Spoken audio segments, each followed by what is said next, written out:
तो नमस्कार, आदाब, सत श्री अकाल दोस्तों। मैं रजनी आर्या स्वागत करती हूँ आपका हमारे चैनल विद्या ज्ञान अर्जन में। जैसा कि दोस्तों आपको पता है कि हम यहाँ पे रीट अगस्त 2020 की तैयारी कर रहे हैं और social science REET level first की जीके और लेवल सेकंड का सोशल साइंस सब्जेक्ट मैंने आपको पढ़ाने का यहाँ पे वादा किया है और सिलेबस मैंने आपको जो दिखाया था उसके टॉपिक बाई टॉपिक हम यहाँ पे पढ़ रहे हैं। अगर आपने अभी तक सिलेबस नहीं देखा हो तो प्ले लिस्ट में जाके चेक कर लीजिए। वहाँ पर रीट सिलेबस में जो भी संशोधन हो रहे हैं, कब रीट की वैकेंसी आ रही है, सारे वीडियो की अपडेट्स आपको मिलती रहेगी।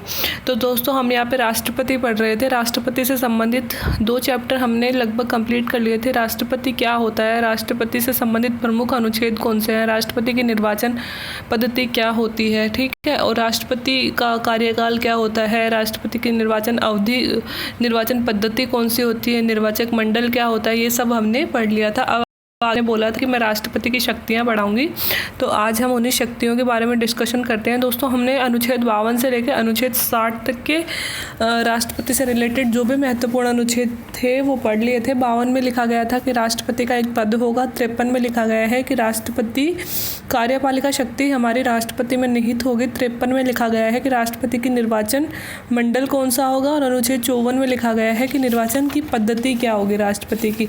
इसके बाद में जो अनुच्छेद 56 दिया गया है दोस्तों, अनुच्छेद 56 में दिया गया है राष्ट्रपति का कार्यकाल। अनुच्छेद 57 में दी गई है राष्ट्रपति पद पे पुनर्निर्वाचित हो सकता है। 58 में लिखा गया है राष्ट्रपति की अर्हता या योग्यता और 59 में लिखा गया है राष्ट्रपति की निर्भरताएं और 60 राष्ट्रपति की शपथ का उल्लेख किया गया है कि राष्ट्रपति को शपथ कौन दिलाता है और क्या शपथ राष्ट्रपति लेता है। और अनुच्छेद 61 में महाभियोग प्रक्रिया यहाँ पे दी गई है। अब हम यहाँ पे राष्ट्रपति की शक्तियाँ यहाँ पे पढ़ते हैं कि राष्ट्रपति के पास में कौन कौन सी शक्तियाँ होती हैं।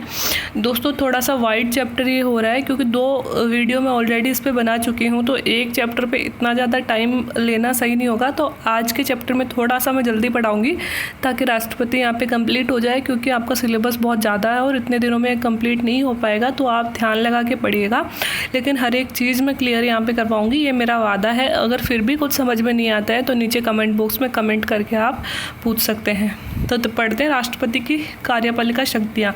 सबसे पहले लिखा हुआ है कि संघ की कार्यपालिका शक्ति राष्ट्रपति में निहित होगी। यह अनुच्छेद 53 में भी लिखा गया था कि संघ की कार्यपालिका शक्ति, जो भी हमारी कार्यपालिका जो भी हमारे यहाँ पे काम करेगी वो राष्ट्रपति के नाम से ही करेगी, अर्थात हमारे देश में किया जाने वाला प्रत्येक कार्य पर अंतिम रूप से राष्ट्रपति के हस्ताक्षर। राष्ट्रपति द्वारा प्रधानमंत्री, अब देखो राष्ट्रपति का कार्य दोस्तों होता है कि कुछ महत्वपूर्ण पदों को शपथ दिलवाना। जैसे राष्ट्रपति किसके सामने शपथ लेता है, ये मैंने आपको पिछले वीडियो में बताया था। नीचे कमेंट बॉक्स में कमेंट करके बताइए कि राष्ट्रपति किसके सामने शपथ लेता है, ठीक है। राष्ट्रपति को वो वाला व्यक्ति शपथ दिला देता है और राष्ट्रपति फिर बहुत सारे लोगों को शपथ दिलाता है जो बहुत महत्वपूर्ण होते हैं। किन किन को दिलाता है? प्रधानमंत्री को, मंत्रीगण को, जो भी हमारे कैबिनेट मंत्री होते हैं सारे राष्ट्रपति के सामने शपथ लेते हैं। सुप्रीम कोर्ट और हाई कोर्ट के न्यायाधीशों को, सुप्रीम कोर्ट मतलब उच्चतम न्यायालय और हाई कोर्ट मतलब उच्च न्यायालय के न्यायाधीशों को, महान्यायवादी को, महान्यायवादी एक पद होता है दोस्तों जो हमारे संविधान का प्रथम अधिवक्ता माना जाता है। हमारे कानून का अधिवक्ता जो होता है, वकील जो होता है, मतलब गवर्नमेंट का जो वकील होता है, उसे एक तरह से महान्यायवादी का नाम दिया गया है। सभी राज्यों में जो राज्यपाल नियुक्त होते हैं वो भी राष्ट्रपति के सामने ही शपथ लेते हैं। केंद्र शासित प्रदेशों के जो उपराज्यपाल होते हैं वो भी राष्ट्रपति के सामने, राज्यों में प्रशासक होते हैं, ठीक है, केंद्र शासित प्रदेशों में, तो वो उपराज्यपाल, तो वो राष्ट्रपति के सामने ही शपथ लेते हैं। अब कैग क्या होता है? नियंत्रण और महालेखा परीक्षक, मतलब कंट्रोलर एंड ऑडिटर जनरल। ये भी दोस्तों एक पद होता है जो कि भ्रष्टाचार पे नियंत्रण रखने का काम करता है, बहुत बड़ा पद होता है। तो ये भी किसके सामने शपथ लेता है? राष्ट्रपति के सामने। हमारे जो राजदूत होते हैं जो इंडिया का प्रतिनिधित्व विभिन्न राष्ट्रों में करते हैं वो भी राष्ट्रपति के सामने शपथ लेते हैं। जो हमारे उच्चायुक्त होते हैं और राष्ट्रीय स्तर के जितने भी आयोग होते हैं, जैसे कि यूपीएससी का अध्यक्ष हो गया, है ना, ये सब जो भी बड़े बड़े अध्यक्ष होते हैं, जैसे मानवाधिकार आयोग का अध्यक्ष हो गया, है ना, श्रम आयोग का अध्यक्ष हो गया, ये सब जो भी बड़े बड़े राष्ट्रीय स्तर के आयोग हैं उन सभी के अध्यक्ष राष्ट्रपति के सामने ही शपथ लेते हैं। इन सभी अध्यक्षों और सदस्यों की नियुक्तियां राष्ट्रपति करता है। देखो शपथ तो लेते ही हैं, इनकी नियुक्ति राष्ट्रपति ही करता है। मतलब नियुक्ति तो दोस्तों विभिन्न तरीकों से होती है, लेकिन अंतिम रूप से इनकी नियुक्तियों पर हस्ताक्षर कौन करता है? राष्ट्रपति करता है। ठीक है, तो ये राष्ट्रपति का दूसरा कार्य होगा। पहला क्या, कार्यपालिका शक्ति राष्ट्रपति में निहित होगी, और दूसरा ये कि इतने सारे पद हमने जो पढ़े हैं इनकी नियुक्तियां इनके अध्यक्ष और इनके सदस्यों की नियुक्तियां राष्ट्रपति के नाम से की जाती हैं। इनको शपथ भी राष्ट्रपति। अब सबसे महत्वपूर्ण है अनुच्छेद 72 क्षमादान का अधिकार। देखो दोस्तों, राष्ट्रपति को क्षमादान का अधिकार दिया गया है। राष्ट्रपति किसी भी सजा प्राप्त अभियुक्त को क्षमादान दे सकता है। इस संदर्भ में वह रूपांतरण, लघुकरण, परिहार और पूर्ण सम्य कर सकता है। देखो दोस्तों, राष्ट्रपति को क्षमादान की शक्ति दी गई और इस समाधान की शक्ति में उसे 4 तरह के अधिकार दिए गए हैं। क्षमादान का मतलब होता है कोई भी वह व्यक्ति जिससे कि चाहे उच्च न्यायालय ने चाहे सर्वोच्च न्यायालय ने सजा सुना दी है, फिर वह राष्ट्रपति से सजा माफ़ी की मांग अगर करता है तो राष्ट्रपति चाहे तो उसे उसकी सज़ा को माफ़ कर सकता है। ये राष्ट्रपति का निजी अधिकार होता है दोस्तों, इस पे कोई प्रश्न चिन्ह नहीं उठा सकते सामान्य मामलों में तो। लेकिन जो विशेष मामले होते हैं कि अगर राष्ट्रपति अपने परिवार के किसी सदस्य को या फिर बहुत ही ज़्यादा कोई गलत काम जिसने किया हो उसको माफ़ी दिला देता है, तो फिर वो तो संविधान की अवहेलना हो जाएगी। उस स्थिति को छोड़ के अनुच्छेद 72 का प्रयोग राष्ट्रपति करता है। तो देखो, इसमें क्षमादान के अंतर्गत राष्ट्रपति को 4 तरह की शक्तियाँ प्राप्त होती हैं। यहाँ लिखा हुआ है रूपांतरण, यहाँ लिखा हुआ है लघुकरण, परिहार और पूर्ण सम्य। अब देखो, रूपांतरण, लघुकरण, परिहार क्या होता है? देखो, रूपांतरण होता है सजा का रूप परिवर्तित कर देता है। जैसे किसी को फांसी की सज़ा हुई है और फांसी की सज़ा को उसने उम्र कैद में उसने राष्ट्रपति के सामने क्षमा मांगी है ना, एक पत्र लिखा जाता है और उसने फांसी की सज़ा को राष्ट्रपति ने बदल के उसे उम्र कैद में बदल दिया, तो ये तो हो गया रूपांतरण।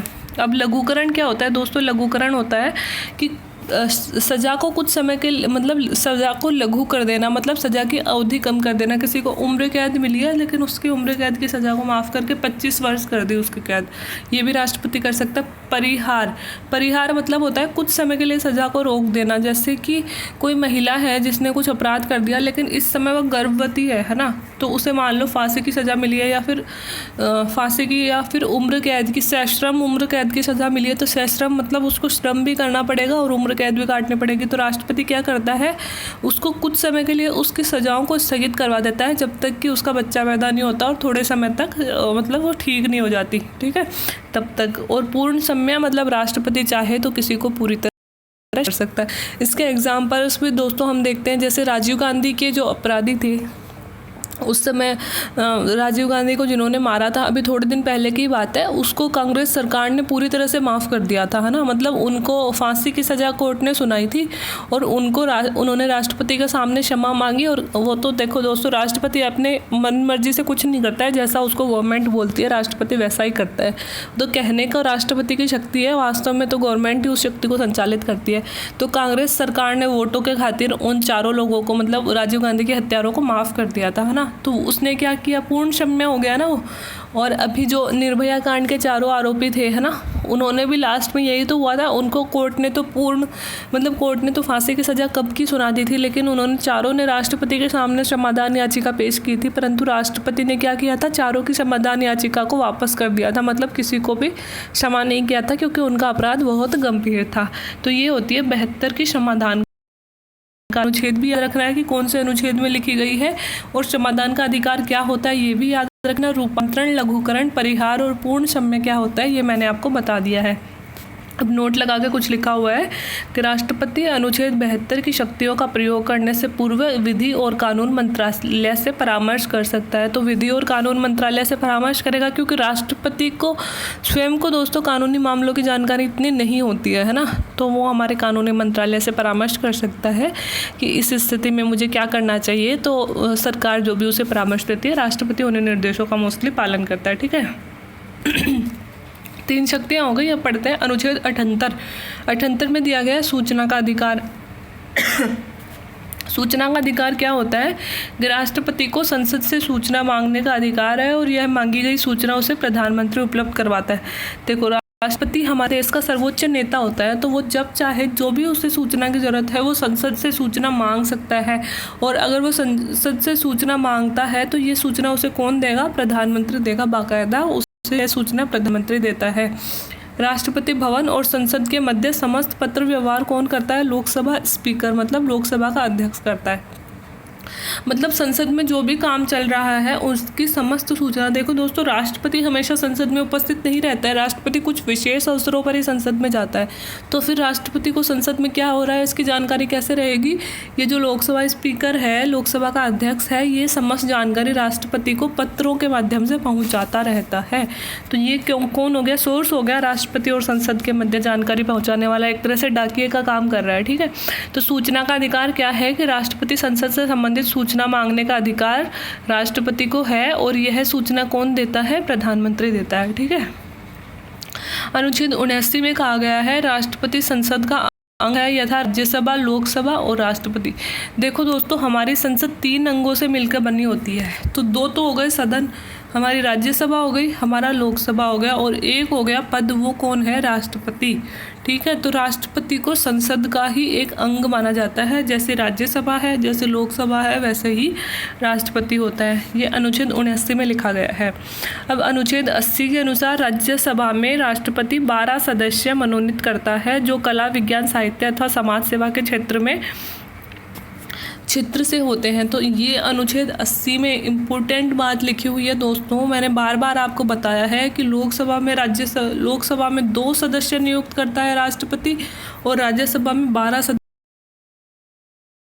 नियुक्त करता है जो कला, विज्ञान, साहित्य अथवा समाज सेवा के क्षेत्र में होते हैं। ये चीज़ भी पूछते हैं दोस्तों कि ये जो 12 सदस्य नियुक्त किए जाते हैं, इनका आधार क्या होता है? तो इनका आधार, आप इन 5 टर्म्स को याद रखिएगा, कला, विज्ञान, साहित्य और समाज सेवा। वीडियो अगर बार बार रिवाइज करके देखते रहोगे तो आपको वैसे ही बातें कानों में गूंजने लग जाएंगी कि हाँ, ये ऐसे होता है, ऐसे होता है।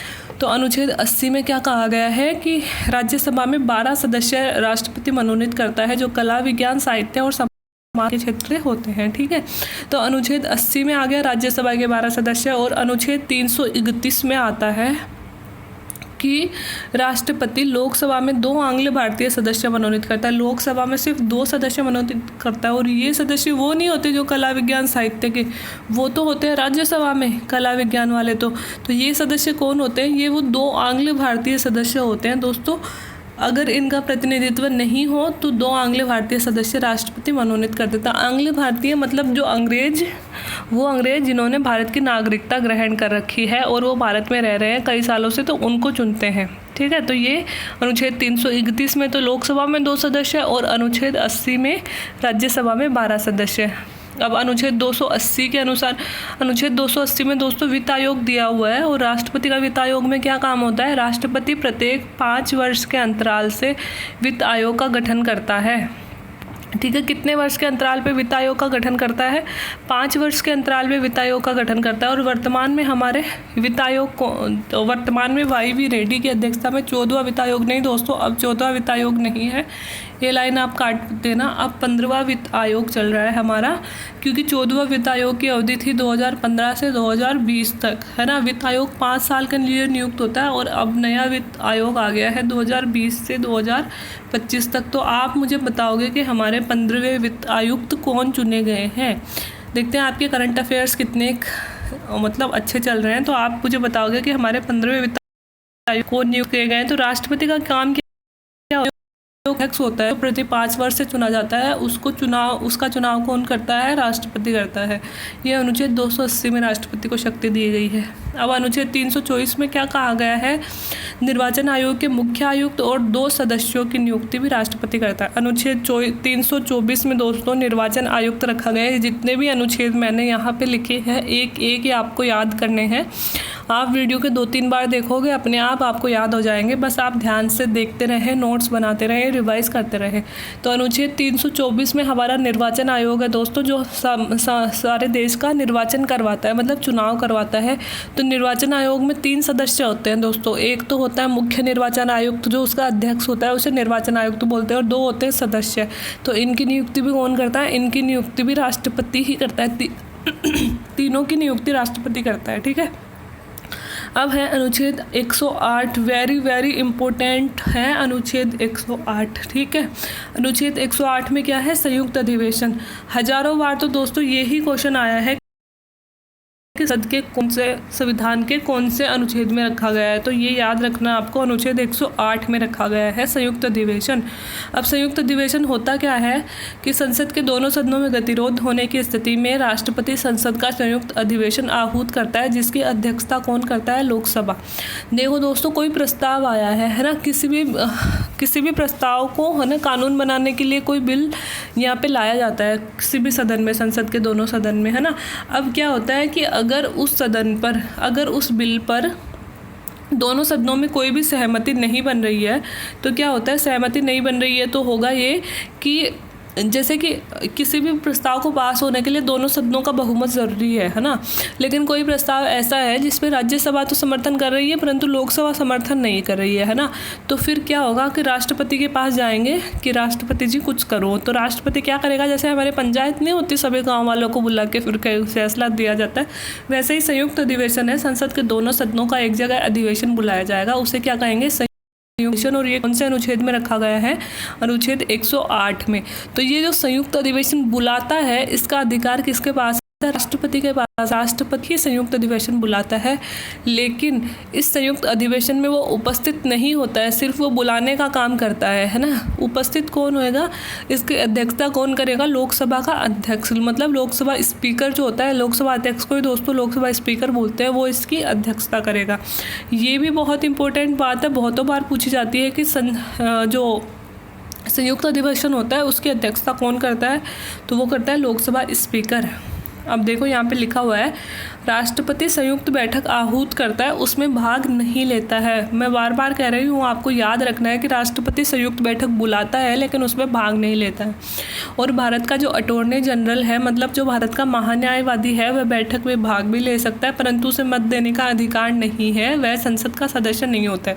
देखो दोस्तों, संयुक्त अधिवेशन किसका बुलाया जाता है? संसद के दोनों सदनों का बुलाया जाता है, ठीक है।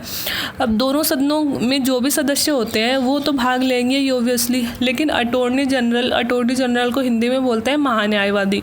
ये एक ऐसा पद है जो संसद के किसी भी सदन का सदस्य नहीं होता है, फिर भी ये संयुक्त बैठक में इसका मन हो तो ये भाग ले सकता है।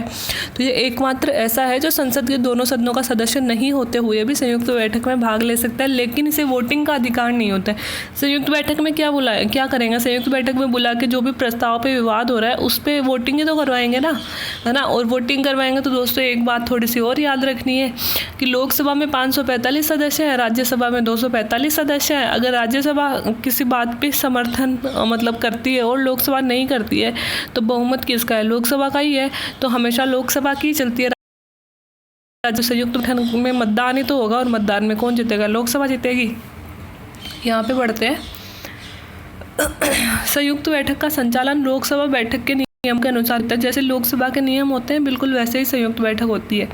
लोकसभा की अब तक 3 बार संयुक्त बैठक हो चुकी है दोस्तों। आज तक के इतिहास में 3 बार संयुक्त बैठक बुलाई जा चुकी है। सबसे पहली संयुक्त बैठक तो आई थी दहेज निषेध अधिनियम जो बनाया था 1961।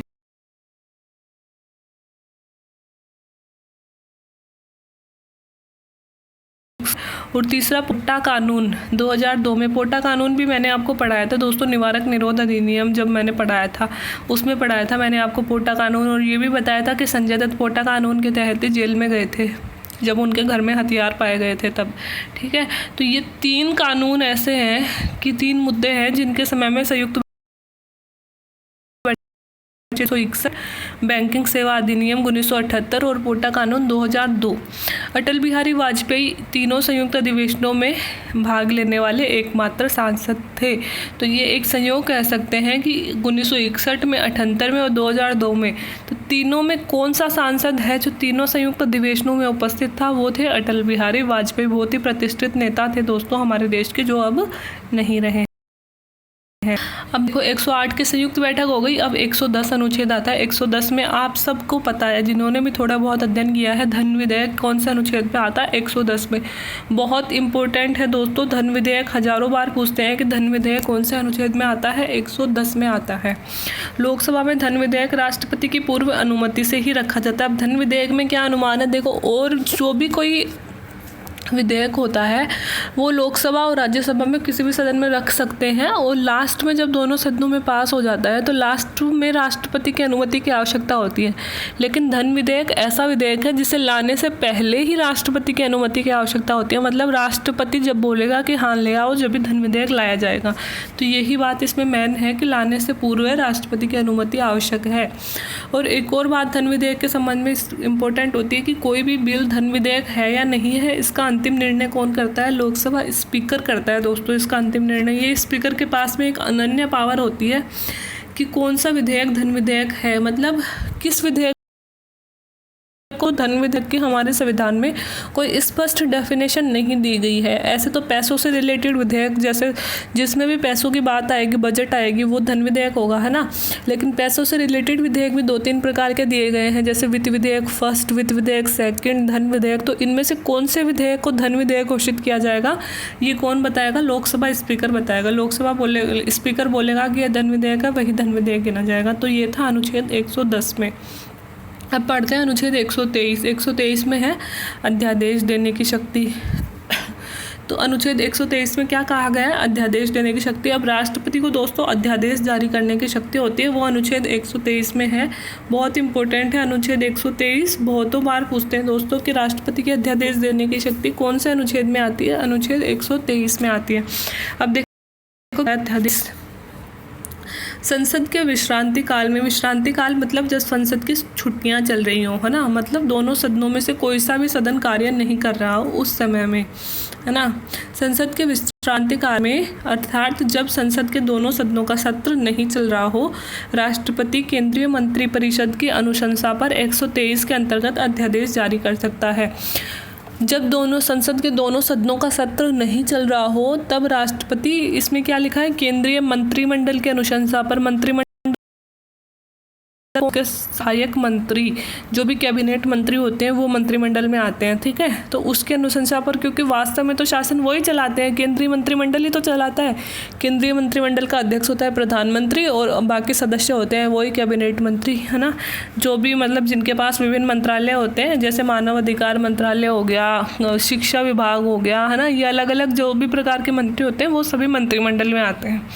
तो इसकी अनुशंसा पर, मतलब इसके कहने पर, जब संसद के दोनों सदनों का सत्र नहीं चल रहा हो तब केंद्रीय मंत्रिपरिषद अगर राष्ट्रपति से कहता है कि अध्यादेश लेके आओ तो राष्ट्रपति अध्यादेश जारी करता है। नोट: अध्यादेश यह एक अस्थायी कानून होता है जिसकी अधिकतम अवधि अथवा जीवनकाल सदन सप्ताह होता है।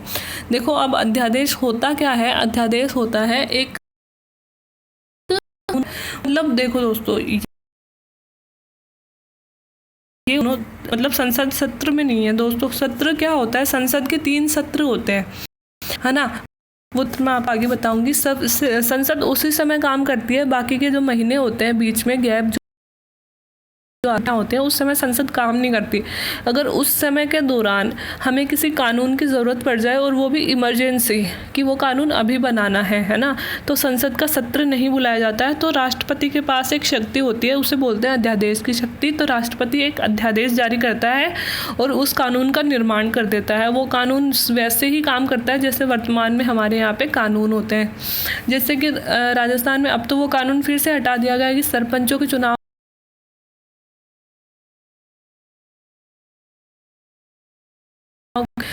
में ये विधेयक लाया गया था ना, और इसे कानून बना दिया था। तो इससे दोस्तों हमारी विधानसभा ने, हमारे राज्यपाल ने, जैसे राष्ट्रपति के पास अध्यादेश की शक्ति होती है वैसे ही राज्यपाल के पास भी अध्यादेश की शक्ति होती है। तो हमारे राज्यपाल ने इसे कानून अध्यादेश के द्वारा ही बनाया गया था। तो अध्यादेश क्या होता है? अस्थायी कानून हो गया जिसकी अधिकतम अवधि क्या होती है?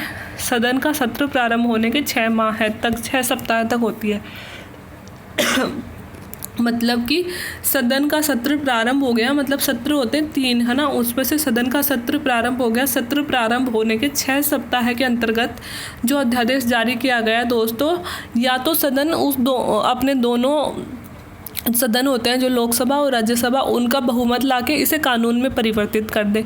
और अगर संसद ऐसा नहीं करती है तो यह जो अध्यादेश है वो 6 सप्ताह के बाद ऑटोमेटिक समाप्त हो जाएगा, ये बोल रहा है ये, जिसकी अस्थायी कानून है जिसकी अधिकतम अवधि अथवा जीवन काल सदन के सत्र प्रारंभ होने के 6 सप्ताह तक होती है। ठीक है, समझ में आ गया।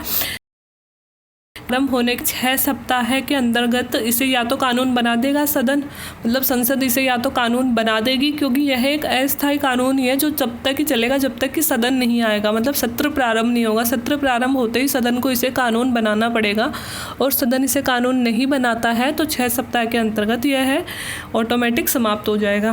प्रधानमंत्री इंदिरा गांधी के कार्यकाल के दौरान सर्वाधिक संख्या में अध्यादेश किए गए थे। इंदिरा गांधी के कार्यकाल के दौरान दोस्तों सबसे ज़्यादा अध्यादेश आए थे। संसद एक वर्ष में संसद के 3 सत्र होते हैं। देखो कौन कौन से सत्र होते हैं, एक तो बजट सत्र होता है, एक मानसूनी सत्र होता है और एक शीतकालीन सत्र होता है। जो बजट सत्र होता है वो फरवरी से लेकर मई तक चलता है। ठीक है, कब से? 1 फरवरी से लेकर मई तक। ठीक है, जो मानसूनी सत्र होता है दोस्तों, फिर बीच में जून का गैप आ गया। अब जो मानसूनी सत्र होता है वो जुलाई से सितंबर तक चलता है। ठीक है, जुलाई से सितंबर, तो जून का गैप था, अब अक्टूबर का गैप आ गया, क्योंकि शीतकालीन सत्र नवंबर से दिसंबर तक चलता है। तो ये दिसंबर तक चला तो एक तो जनवरी खाली रह गई है ना, फिर फरवरी से मई तक चला तो जून खाली रह गया, और सितंबर के बाद में नवंबर में आया तो अक्टूबर खाली रह गया। तो 3 महीने हो गए ऐसे दोस्तों जिनमें सत्र नहीं चल रहा है, एक तो जनवरी, एक जून और एक अक्टूबर। तो जैन जून अक्टूबर, 3 महीने ऐसे हैं जिनमें संसद का सत्र नहीं चलता है। तो इन वर्षों के दौरान अगर किसी कानून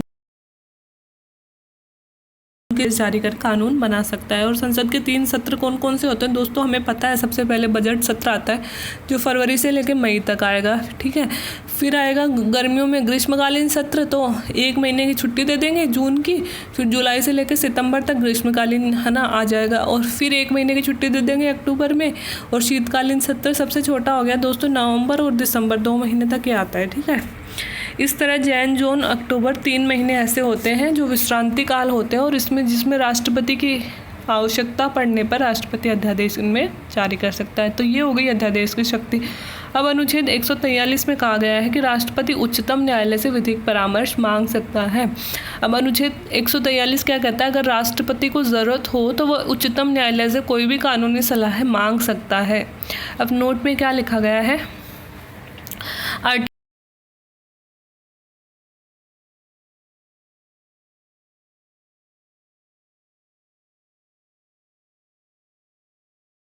राष्ट्रपति उच्चतम न्यायालय से कानूनी सलाह मांग सकता है, परंतु सर्वोच्च न्यायालय भी कम नहीं है। सर्वोच्च न्यायालय को भी अधिकार है कि वह राष्ट्रपति को सलाह देने से मना भी कर सकता है। साथ ही यह भी ज़रूरी नहीं है कि सर्वोच्च न्यायालय ने जो सलाह दी है राष्ट्रपति उसे माने ही, वह राष्ट्रपति की स्वयं की इच्छा पर है कि वह उसे माने या न माने। ठीक है, इस तरह राष्ट्रपति का कानूनी सलाहकार कौन हो गया दोस्तों, उच्चतम न्यायालय, क्योंकि राष्ट्रपति को जब कानून की सलाह की जरूरत होती है वो उच्चतम न्यायालय से मांगता है। और हमारा कानूनी सलाहकार कौन हो गया, सरकार का महान्यायवादी। महान्यायवादी होता है दोस्तों सरकार का प्रथम वकील है, मतलब सरकार की तरफ से अगर किसी केस में वकील की ज़रूरत है जो सरकार को अपना प्रतिनिधित्व उसमें रखना है तो फिर उसे महान्यायवादी लड़ेगा, है ना। तो सरकार का कानूनी सलाहकार कौन होंगे, ठीक है। मूल रोहतक के दोस्तों पहले थे, अब ये चेंज हो गए हैं। तो अनुच्छेद 143 परामर्श, ठीक है। अब अनुच्छेद 111 में होता है दोस्तों वीटो पावर, बहुत मेन है, बोलते हैं विधायी निषेधाधिकार। क्या बोलते हैं, विधायी निषेधाधिकार। इसमें है कि राष्ट्रपति के हस्ताक्षर से ही संसद में कोई विधेयक अधिनियम बनता है। राष्ट्रपति द्वारा किसी विधेयक के संबंध में 3 विकल्प रखे जाते हैं। देखो मैंने पहले भी आपको बताया है कि कोई भी विधेयक तब तक कानून नहीं बनता, दोनों सदनों में पास होने के पश्चात भी उसे अंतिम रूप से राष्ट्रपति के हस्ताक्षर की आवश्यकता होती है।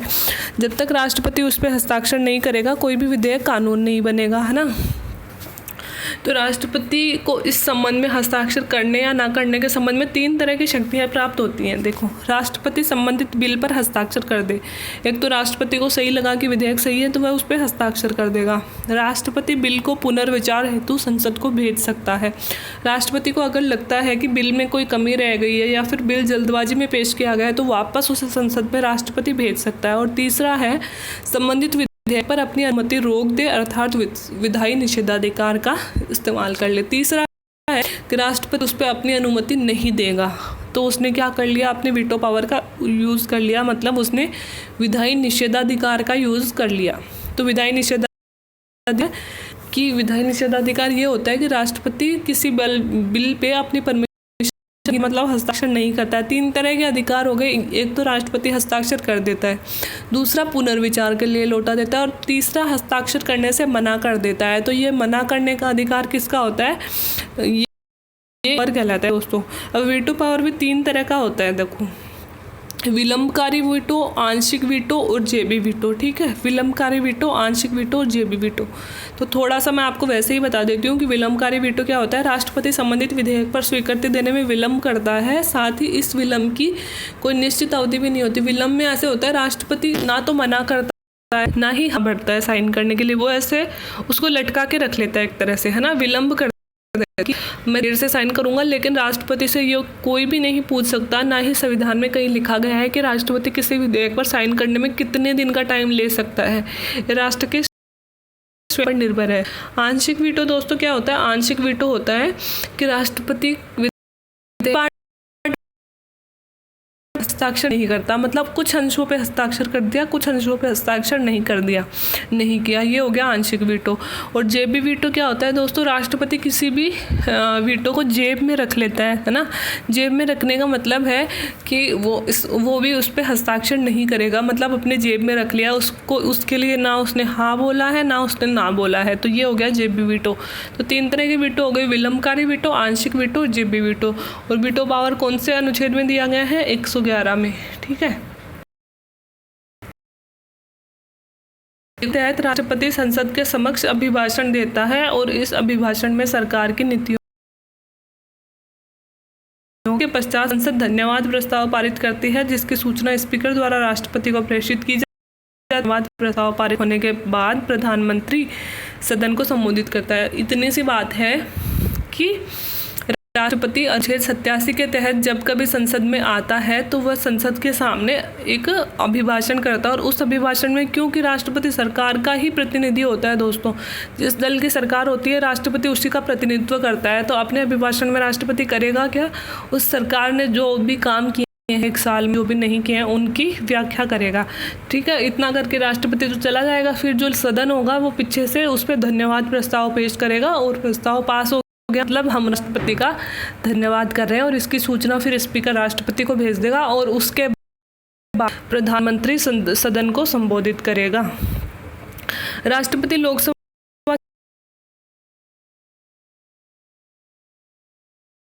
राष्ट्रपति अपना अभिभाषण देता है। ये अभिभाषण राष्ट्रपति देता कब है, एक तो नए लोकसभा चुनाव होते हैं दोस्तों, तो उसकी प्रथम बैठक जो होगी, मतलब नई लोकसभा बनकर आएगी, उसकी प्रथम बैठक जो होगी उसमें एक तो, है ना, और एक हर वर्ष, मतलब 5 साल तक सरकार चलती है तो 5 साल में 5 ईयर आएंगे ना, तो हर साल की नई बैठक में राष्ट्रपति आएगा और अभिभाषण देगा। यह अभिभाषण भी केंद्रीय मंत्रिमंडल द्वारा ही तैयार किया जाता है। एक है दोस्तों राष्ट्रपति की आपातकालीन शक्तियाँ, ये हैं अनुच्छेद 352, अनुच्छेद 360। और आपातकालीन शक्ति हमने ली कहाँ से है, जर्मनी से ली है दोस्तों। जर्मनी के संविधान को वीमर संविधान भी बोलते हैं दोस्तों। ये आपातकालीन शक्ति देखो 352 को कहते हैं राष्ट्रीय आपात। जब देश में युद्ध हो जाता है या फिर बाहर से कोई आक्रमण आ जाता है तो संपूर्ण देश में है राष्ट्रीय आपातकाल, ये रखा गया है 352 में। इसके अलावा फिर आता है राष्ट्रपति शासन। 356 को क्या बोलते हैं, राष्ट्रपति शासन। ये कहाँ लगता है, किसी राज्य विशेष में लगता है कि कोई भी राज्य में अगर संवैधानिक व्यवस्था असफल हो जाती है, मंत्री संविधान संभालने में असफल हो जाता है, या फिर किसी भी राज्य की विधानसभा भंग हो जाती है, तो वहाँ पे लगाया जाता है ये शासन। कौन सा, राष्ट्रपति शासन। तो राष्ट्रपति शासन कहाँ लगता है, अनुच्छेद 356 में। ठीक है, और 360 में होता है दोस्तों वित्तीय आपात। अगर देश में ऐसी स्थिति आ जाए कि हमारे देश के पास पैसे ख़त्म हो जाए, हमारी इकोनॉमी डगमगा जाए, अर्थव्यवस्था बहुत कमज़ोर हो जाए, तो लगाया जाता है 360।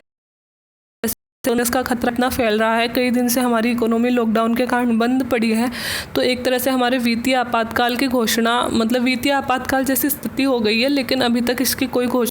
ये वित्तीय आपातकाल में होता क्या है दोस्तों कि बहुत कम पैसा गवर्नमेंट के पास बचता है और बहुत कम पैसा मतलब खर्च किया जाता है। उस समय क्या होता है, जो भी सरकारी नौकर होते हैं इन सब की आमदनी ये किया गया कि मोस्टली जो भी बड़ी बड़ी जॉब्स हैं उनकी आमदनी घटा दी गई है। सांसदों का अभी तक वित्तीय आपात आज तक एक बार भी घोषित नहीं किया गया है, लेकिन अगर कोरोना वायरस ठीक नहीं हुआ तो मे भी शायद कुछ महीनों में वित्तीय आपात सरकार को घोषित करना पड़े, पर उम्मीद है कि ये ख़त्म हो जाए और सब कुछ लाइफ नॉर्मल हो जाए। तो ये 3 आपात हैं, 352 मतलब राष्ट्रीय आपात, 356 मतलब राष्ट्रपति शासन और 360 मतलब वित्तीय आपात। तो इन तीनों आपातों में भी राष्ट्रपति की अनुमति के पश्चात ये लगाए जा सकते हैं। तो ये थे दोस्तों हमारी राष्ट्रपति की शक्तियाँ। तो ये थोड़ा सा लंबा चैप्टर हो गया, पर इसे कराना अभी ज़रूरी था। राष्ट्रपति कंप्लीट होता है इसके मंत्री पढ़ेंगे तो वीडियो को बार बार रिवाइज करके देख लेना, सब कुछ आपको यहाँ पे याद हो जाएगा। तो अगर वीडियो में फिर भी कुछ समझ में नहीं आया हो तो नीचे कमेंट बॉक्स में कमेंट करके मुझे बता दें, मैं वापस से समझा दूँगी। और अगर वीडियो पसंद आया हो तो प्लीज़ चैनल को लाइक करें, अपने दोस्तों से share. Thank you very much.